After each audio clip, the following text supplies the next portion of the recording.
Trying to be healthy now. I'm in my second week of not smoking weed. Second week, guys. Yeah. Thank you. It's hard, man. Because doing stand-up and smoking weed are like hand in hand. Like racism and road rage. You know, they're really like, you can't have one without the other. Like I got to the point where I wasn't even getting high anymore. I just go straight to depressed. Just smoke and go straight there and bloated. But weed's not that bad. I once almost smoked crack. You know, I think that's worse. On the periodic table, whatever crack is. It was when I was living in Montreal, and my cousin from Belgium came to visit me, and I wanted to show him a really good time. So I took him to this bar that served shots of vodka for $1. And I made him have like 17 shots. I had 15 because I was driving. And he got super sick and just vomited all over the place. And I had to carry him out of there. And he would just pass out every block and a half on the way to the car. And then he decides to pass out indefinitely in the crack alley, which I never even knew existed. And I was like, dude, you can't pass out here. This is the worst place. Like, no, leave me alone. You know? He doesn't sound like that. I just got my bigotry mixed up. Like in this alley, there was a bar in the alley, and you know what it was called? It was called Bar. There's just like one neon sign that says Bar. And this woman comes up to me, this little Inuit woman. It doesn't matter that she's Inuit. But aren't you happy you know that? So she comes up to me, and she goes, oh, would you like to smoke some crack with me? I mean, those were the subtitles. I don't know what she really said, but I got the picture. And I was like, well, you know, I've never smoked crack before, and I'll probably never smoke it again, right? So I'm like, yeah, sure, let's do it. My only concern was I just didn't want to share the pipe with her. I didn't care about the actual crack.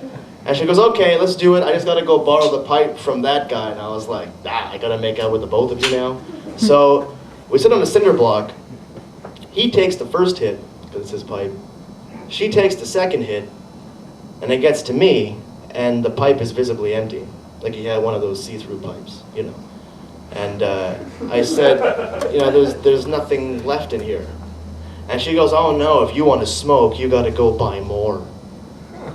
So it was like a telemarketing scam. I was like, what, are you crazy? I'm not gonna buy crack. I'll only smoke it if it's free. I once took shrooms and went to a bodybuilding competition. I was fucking loving it, man. Like I felt like I was watching wrestling. I was cheering out loud. And then in the intermission, like when they're giving the medals, I was like clapping, you know, for all the orange guys. And I was clapping profusely. And it just went right through my head, and I passed out on the display case, and I knocked over all these proteins everywhere. I just caused a big scene. And my friend with me was like, oh no, don't worry about it. He's just dehydrated. This is what dehydrated people do. Carried me out of there. I had amnesia for half an hour. But it was worse when I took them in the mall, and I was walking through a food court, and all the signs from all the different restaurants just went into my eyes, and I couldn't see anything.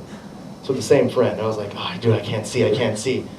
And I'm walking, but there's people with trays of food all around me, and for some reason, my immediate reaction was to start punching them all in the face. And they're holding trays of food. Like, they didn't stand a chance. And eventually, they all decided to hold hands and form a barricade around me.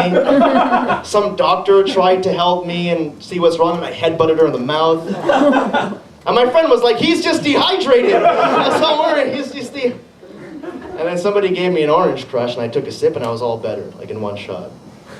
And I looked around, I saw everything, I was like, holy fuck, I gotta get out of here. And I was like, all right guys, thank you very much. I'm like, as if I just did a set. I was like, yeah, thank you very much, I'm out of here. The thing is, you know, when you do shrooms, like the 6 hours feels like it's 6 weeks. Like it's so epic.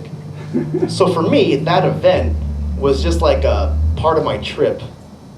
But for all those people, that was like the thing that happened to them that year. You know, like, oh, how was your 2007? Oh, it was good, but some asshole punched me in the face. I was on break from work. Yeah, I'm trying to be healthy now. I bought a bunch of acid a few weeks ago, so I've been doing that.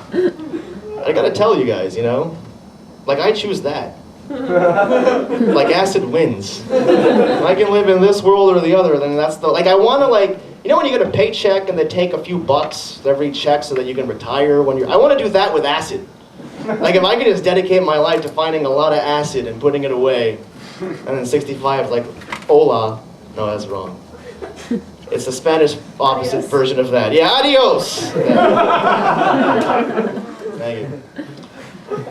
I had the worst drug experience of my life on acid. It was a few years ago. Me and my friend, we dropped some acid, and then nothing happened. And it was so disappointing. It's like, what a fucking waste of time that was.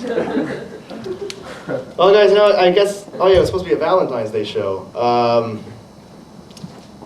I was dating a girl a few months ago, but it didn't work out because she decided to go back to her ex-boyfriend who beats her. Which is a real confidence booster for me, I gotta say. And the only punchline in that story is the one that she's standing in. It's more of a rap metaphor. All right, guys, I'll see you all in hell. Thank you so much.